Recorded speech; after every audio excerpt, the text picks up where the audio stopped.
தமிழிலே அவர் பேசியது போல அவர்தான் பேச முடியும். தமிழிலே அவர் எழுதியது போல அவர்தான் எழுத முடியும்.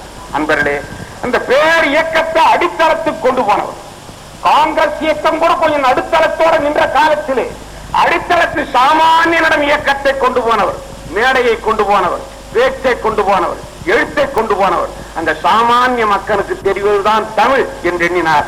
ஆனால் அந்த சாமானிய மக்கள் கூட தமிழினுடைய அழகை, தரத்தை, மேன்மையை, தனித்தன்மை அவர் அழித்து விட்டதே இல்லை. அப்படி தமிழ் வளர்த்த ஒரு பேரறிஞனுடைய பிறந்த நாளிலே இந்த பல்கலைக்கழகம் துவக்குவதை பார்த்து அந்த பெருமகனாருக்கு அஞ்சலி செலுத்தி இந்த பல்கலைக்கழகம் மேலும் மேலும் வளரட்டும், வாழட்டும் என்று வாழ்த்துகிறேன். அன்பர்களே, காலத்தோறும் தமிழ், காலந்தோறும் தமிழ் என்று எடுத்து பார்த்தால் ஆதியிலே சமயம் கடந்து வளர்த்தார்கள் சங்க காலத்திலே. பின்னே சமம், பௌத்தன் வருகிறான், பௌத்தன் மணிமேகலை தந்து வளர்க்கிறான். சமணம் வருகிறான், சிந்தாமணியை தந்து வளர்க்கிறான். கிறிஸ்தவன் வருகிறார், ஏம்பாவணி தந்து வளர்க்கின்றார். இஸ்லாமிய வருகிறார், சீராப்பானம் தந்து வளர்க்கின்றார். இப்படி காலந்தோறும் வந்த புறச்சமயங்கள், எங்கெங்கோ இருந்து வந்த சமயங்கள் எல்லாம் தமிழோடு சேர்ந்து வளர வேண்டும். தமிழை விட்டால் தமிழ்நாட்டில் தமிழன் எதையும் வளர விடமாட்டான் என்ற செய்தி எங்கோ அரபு நாட்டிலிருந்து வந்தவர்களுக்கு தெரிந்திருக்கிறது, ஐரோப்பிய நாட்டிலிருந்து வந்தவர்களுக்கு தெரிந்திருக்கிறது. அவர்கள் தமிழின் மூலம்தான் தங்களுடைய கருத்துக்களை சொல்ல வேண்டும் என்கிறார்கள். இன்றைய விஞ்ஞான புலவர்களுக்குத்தான் இந்த உண்மை தெரிய மாட்டேன் என்கிறது. அது ஒரு புறம் இருக்கட்டும்.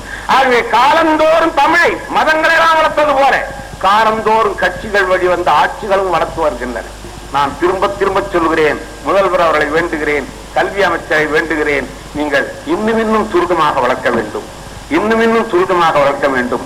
பாரதியின் பெயரால் ஒரு பல்கலைக்கழகம், பாவேந்தர் பாரதிதாசன் பெயரால் ஒரு பல்கலைக்கழகம். முதல்வரையும் கல்வி அமைச்சரையும் கைகூப்பி வேண்டுகிறேன். அந்த பாரதி தமிழால் முடியும் என்று நம்பியவன், எல்லாம் தமிழால் ஆக வேண்டும் என்று நம்பியவன், அந்நிய மொழியான ஆங்கில மொழியின் ஆதிக்கம் அஸ்தமிக்க வேண்டும் என்று விரும்பியவன். அவன் பெயரால் துவக்கப்படுகின்ற பல்கலைக்கழகமேனும் தமிழுக்கு தலைமொழியாக, முதன்மொழியாக, போதனா மொழியாக ஏற்றிருந்தால்தான் அவன் ஆதிய ஆவி அதை ஆட்சி கூறும் என்று நான் எண்ணி பார்க்கிறேன். இங்கு பாரபோதனை இல்லையாகலால் நான் பாரதியின் பாவேந்தரின் பல்கலைக்கழகத்தை எண்ணுகிறேன்.